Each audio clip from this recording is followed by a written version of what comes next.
Alright, what's up, Bruce family? I know I look a fucking mess because I just woke up and I had to do something real quick.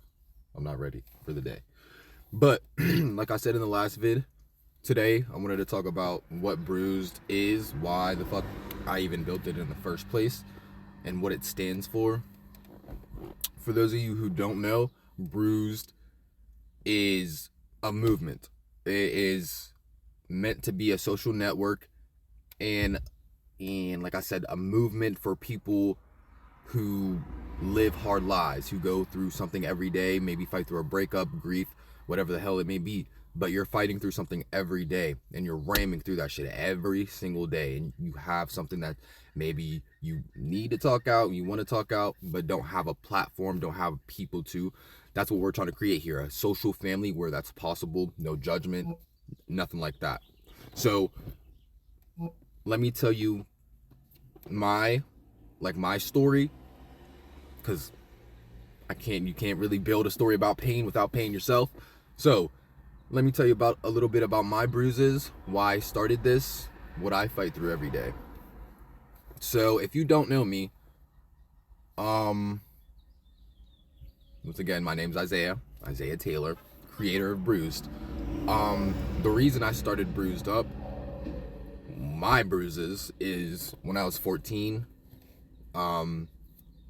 Let's start from the beginning. So I was raised by a single mother with my sister. Her name is Regina Taylor, my mother. My sister's name is Renee. So me, my sister, my mom, all three of us lived together. It was wonderful. My mom provided everything we fucking needed. We couldn't ask for anything. Till I was 14. Then she passed around that time. So me and my sister were kind of left, not alone, because I had a partner at the time. So me and my sister ended up going with my partner and lived with her parents for a bit. That was not a good environment. Let's just say, due to my color, there was a lot of jokes. I also slipped up and had a kid at that same age. So a month after my mom passed, I also had a kid, which very difficult fucking time. I lost something and gained responsibility at the same time. And during this time, I didn't have a lot of healing. I didn't have a lot of help. I didn't have anyone that really cared to sit down and talk to me like a normal person. They wanted to give me counselors, and I'm just not a counselor type person. I'd rather, sorry, got a bunch of these videos together, but like I was saying, I'm not a counselor person. Not a counselor person, so I said, fuck all the counselors. I'll try to heal by myself. It got to the point to where not even my best friend wanted to come over because they seen how I was treated at this place, and it wasn't horrible, but it wasn't good either, especially for a healing person, especially for someone of my color. The jokes that were made, the things that were said, were so unnecessary and not to be said to a little boy who had just lost his mom. But I had gone through that for 2 years. I'd gone through that for 2 years while also trying to take care of my son, be there for my son, get a job for him, things like that. That went on for 2 years. Something happened where basically I went over to stay with my sister's house. I came back and asked a question, and it led to the man of the house kind of getting in my face and screaming at me about it. So I had to leave, because once again, I was a little boy at this point, and I have a grown-ass man yelling in my fucking face for no reason, or for reasons he thinks is valid. Either way, it could be talked out. I'm a kid. So after that, I left. Spent 2 years there, left. I went to live with my aunt, who related by blood. She's my grandma's sister. I went to live with my aunt, and I lived with her for about a year. What happened there is the best friend I mentioned, I lived with him for a bit. We're not going to talk about the troubles he got into or anything else, but I lived with him for 3 days, basically as it was a call for help. He called for help, I answered. Due to that, I got kicked out of my aunt's crib. Like I said, I was only there for about a year. I am not some hood type person. If you know me, you know I don't get into any dangerous activities. I don't do anything bad. I do what I'm supposed to. I try to be the most genuine person I can be, and that's it. So when she kicks me out because she thinks I'm being a hoodlum or what the hell ever she thinks of me, that hurts. That hurts a lot because I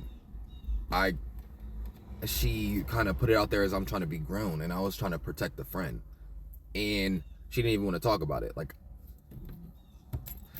so that happened right there. I had to move in. I had to move in with my best friend because she kicked me out, packed all my bags, threw me out before I was 18 because I was turning 18. I was close to turning 18, and she wanted me out the house for whatever reason. And like I said, I stayed away 3 days. Once again, 3 days. I fucking stayed at my friends for 3 days, for protection. And when I came back home, she was mad about it. And I asked her if she wanted to talk about it, and she didn't want to talk. She just said all my bags would be packed.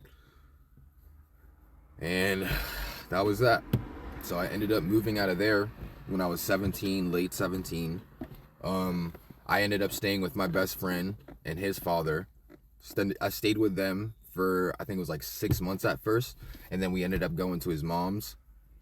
So I stayed with his dad and his mom, and then thankfully I ended up meeting the person I did, and I ended up moving him with her and her family, and they've taken me in and provided me and helped me this far.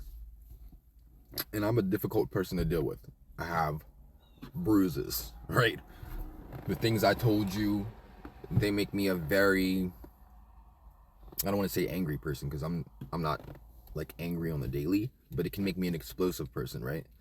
But this is what led me to want to create this type of platform for others.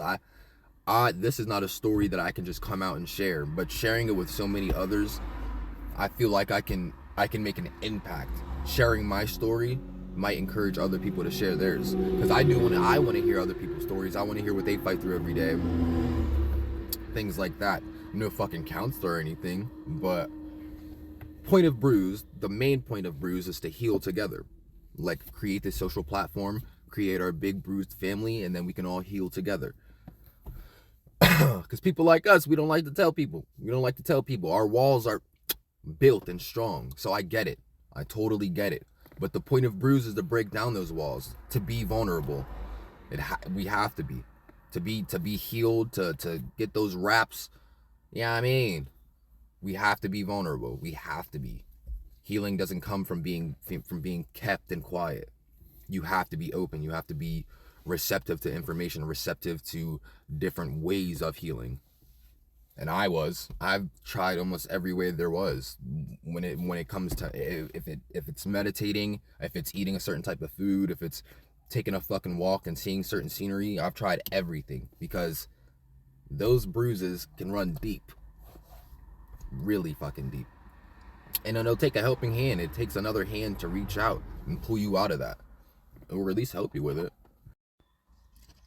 My bad, I got cut off. But like I was saying, fucking the helping hand. And that's the point of Bruised. So we can all heal together, hold out our hands, heal together, build our family, and be one of the strongest movements out there. Trying to break down these walls, trying to get people vulnerable. You know what I mean? We're gonna start having fucking crybabies everywhere telling their stories. I don't care. Be crying everywhere. I'm gonna be crying too with y'all. Fine, cool. If we're crying together, we're crying. It's a fest. We got it. We got this. We gonna heal together. I want to heal with y'all. I want y'all to heal with me. You know what I mean? We gonna come out stronger together. Like that. But I'm gonna talk to y'all later. Alright?